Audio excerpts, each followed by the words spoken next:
Savol. Assalomu alaykum. Qattiq og'rib yetib qolgan bir kishini sehrni yaxshi biladigan birisining oldiga apirib, uningdagi illatning sehr sababidan yoki kasallik sababidan bo'lganligini uqib baqsam bo'lamdi? Javob. Va alaykum assalom va rahmatullohi va barakatuh.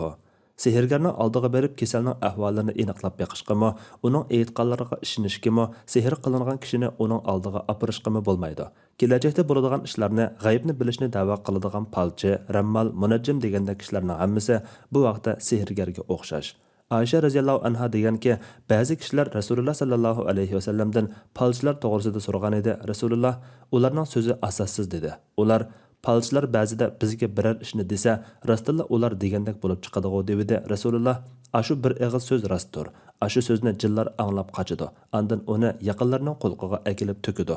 Ular anglagan bu xabarga yuz yolg'onni qatidi dedi.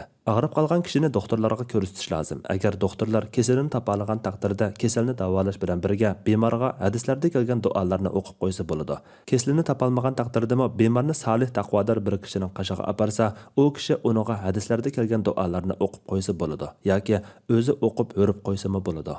Allah eng to'g'risini bilguchidir. Fatvoda Doktor Abdul Aziz rahmatulloh. Fatvolar majmuasi 1-tom, 26-numorliq fatvo.